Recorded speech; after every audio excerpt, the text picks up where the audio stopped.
4월 11일 살아계신 하나님의 말씀 사도행전 1장 3절부터 14절 말씀 부활 후 시점이라는 제가 말씀 드립니다. 아무리 생각해도 이대로도 괜찮을까 생각이 듭니다. 무슨 말이냐고요? 지금과 같은 우리의 발걸음으로 걸어가도 목적지에 과연 당도할 수 있겠느냐 하는 의구심입니다. 휘적휘적 걸어가도 해 넘어가기 전에 움막에 도착하기만 하면 되겠지 않은 그런 생각으로 현재 걷고 있다면 그건 어쩌면 안 되지 싶습니다. 엊그제가 부활주일이었잖아요. 주님께서 부활하신 우리의 희망이 되시고 우리도 믿음으로 주님 걸어가신 믿음의 길을 걸어가면 주께서 말씀하신 천국에 이르게 되겠지 뭐.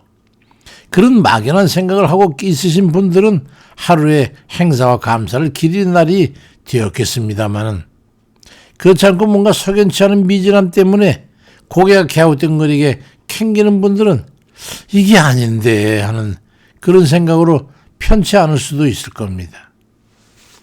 아니 그게 무슨 뚱딴지 같은 소리냐고 하실 분이 있을지 모르지만 우리가 살고 있는 신앙적 현실의 상황을 눈여겨보면 저기 염려되지 않을 수가 없다는 걸 곧 깨닫게 될 겁니다. 사도행전 1장 8절 9절에 오직 성령이 너에게 임하시면 너희가 권능을 받고 예루살렘과 온 유대와 사마리아 땅끝까지 이르러서 내 증인이 되리라 하시니라. 이 말씀을 마치시고 그들이 보는데 올려져 가시니 구름이 그를 가려 보이지 않게 하더라고 하는 말씀이 오늘 본문에 기록되어 있습니다. 주님께서는 부활하신 후에 사도행전 1장 3절에 보면 40일 동안 그들에게 보이시며 하나님 나라의 일을 말씀하시니라 그렇게 말씀하시고 그 잠시 후에 올라가신 거예요. 주님께서는 그렇게 가셨어요. 뒤에 남게 된 제자들은 그게 어떻게 되었을까요? 주님께서 부활하신 후에 승천하시기 전 40일간을 중점적으로 말씀한 게 뭐냐면 하나님 나라의 일이었다는 거예요. 그 말씀을 하셨다는 걸 우리는 중요하게 기억해야 합니다. 십자가에 죽으시기 전까지 생애에 세상에서 주의 뜻대로 살아가는데 필요한 말씀을 하셨다면 부활 후의 마지막 가장 중요한 말씀은 바로 하나님 나라의 일을 말씀하셨다는 걸 알아야 합니다. 아니 죽자사자 기도해서 성령을 받아야 할 이유도 성령을 받아서 예수 그리스도의 증인으로 살아야 되는 그 이유도 하나님 나라의 일과 관련이 있는 거예요. 그제서야 제자들은 이 모든 일이 하나님 나라인 천국에 초점이 맞춰져 있다고 하는 것을 알게 됐던 겁니다. 그래서 사도행전 1장 12절 이하에 제자들 감람원이라는 산으로부터 예루살렘에 돌아와서 그들이 유하는 다락방으로 올라가니 11사도가 다 거기 있어. 여자들과 예수의 어머니 마리아와 예수의 아우들과 더불어 마음을 같이 오로지 기도에 힘쓰더라 말씀합니다. 그래서 결국은 오순절 날에 이런 성령 강림 사건이 일어난 것이고 그들은 그 후에 퍼져나가서 하나님 나라인 천국에 대해서 전파하면서 그 천국 복음이 세계로 퍼져나가게 됐던 거예요. 복음의 요체는 천국에 들어가야 한다는 거예요. 다른 게 아니에요. 복음이 뭐냐? 천국에 들어가야 하는 거예요. 만약에 모든 주의 말씀을 하고도 천국에 가야 한다는 그런 결론을 말씀하지 않는다면 그건 아무리 위대한 설교가라 할지라도 그건 반쪽 복음, 아니 복음도 아닌 복음에 불과한 게 되는 거예요. 그리스도인의 결국은 천국이 도착지가 되어야 하는 겁니다. 이 세상에 사는 모든 건 천국 가기 위한 과정이고 이유고 필요가 되는 거야 합니다. 아무리 천하를 옮긴 믿음이 있어도 천국에 이르지 못한다면 그게 아무것도 아닌 거죠. 무슨 소용이 있겠어요.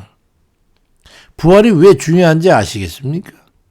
예수님께서 우리의 죄를 대속하기 위해서 십자가에 두시고 나서 그것을 끝이라면 우리도 끝이에요.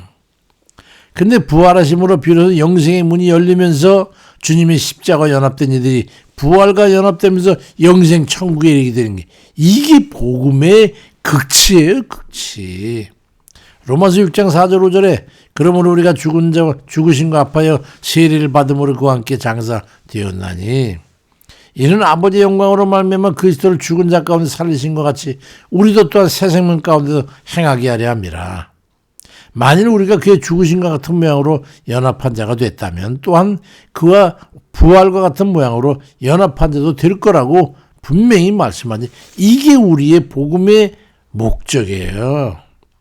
우리가 도달하고자 하는 극점이 바로 부활과 같은 연합되는 거지요. 그러니 우리의 믿음 내용 중에 부활과 연합이 없으면 그야말로 그건 우리 낙동강 오리알 되는 거예요. 그렇지만 우리 주님께서 부활하시고 천국으로 들어가시기 때문에 우리가 살아나게 된 거지요. 근데 문제는 우리가 천국에 들어갈 만한 그런 이들이냐 하는 거예요. 합당한 사람들이냐. 예수님의 말씀에 따라 죽기로 살기로 기도해가지고 성령을 받아 능력으로 복음의 사자들이 돼가지고 세계로 퍼져나가면서 주의 말씀에 따라 죽음에 이르기까지 주의 증인으로 살다간 그 제자들과 성도들, 그들에 비해서 현대를 살아가고 있는 작금의 그리스도인들의 믿음의 정도가 같으냐 하는 겁니다.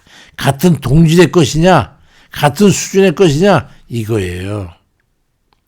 개인차가 있는 것인데 비교하는 것은 적합하지 않다고 할지 모르지만 초대교회 성도들 정도의 행함으로 증명되는 믿음의 수준을 가지고 있느냐는 거예요.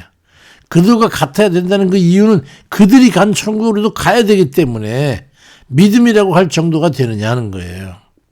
믿음대로 행하기 위해 온 힘을 쏟아 최선을 다하고 있느냐는 겁니다. 천국은 치장이 아니라 믿음의 전부가 되어야 하는 겁니다. 어제도 아내와 앉아서 차 한잔을 하면서 우리가 이대로 가서 과연 주님 앞에 나아갈 수 있을까 하는 그런 이야기를 했습니다. 우리는 조금 우울했어요. 이런 거 저런 거 두링거리면서 있을 시간이 없다. 주어지는 조건과 시간에 있는 힘을 다해야 될 텐데 우리가 지금 하는 게 너무 부족한 게 아니냐 하는 그런 얘기를 우리 둘이 심각하게 했습니다. 하는 일이 아무것도 없는 거 아니냐. 주님 앞에 가서 과연 우리가 뭐라고 할 수 있겠냐. 더 기도하고 우리 맡겨진 이들을 위해서 할 수 있는 모든 일에 복음 전하는 일과 사소한 일이라 할지라도 있는 힘을 다해야 한다는 그런 결론을 내렸습니다. 부활 후에 소망의 빛이 되신 우리 주님이 기다리고 있는 저 천국에 들어가야 되지 않습니까? 그 목적을 이루지 못하면 우리는 아무것도 아니에요. 다른 건 다 내려놔야 됩니다. 지금 잡다한 것들에 정신이 빼앗겨 있을 때가 아니에요. 마태복음 13장 44절에 천국은 마치 밭에 감춘 보화와 같으니 사람이 이를 발견한 후에 숨겨두고 기뻐하며 돌아가서 자기 소유를 다 팔아서 그 밭을 사느니라 말씀하고 있지 않습니까? 천국은 보화와 같은 거다. 밭에 감춘 나머지 거 다 팔아버려야 된다. 천국을 얻는데 소용도거나 또 권리적거리는 이거 다 없애버려야 되는 거예요. 다 팔아버려 기어이 천국을 손에 넣는 그 천국 입성하는 그런 이들 다 되시기를 참 주의 이름으로 축원드립니다. 아멘입니다.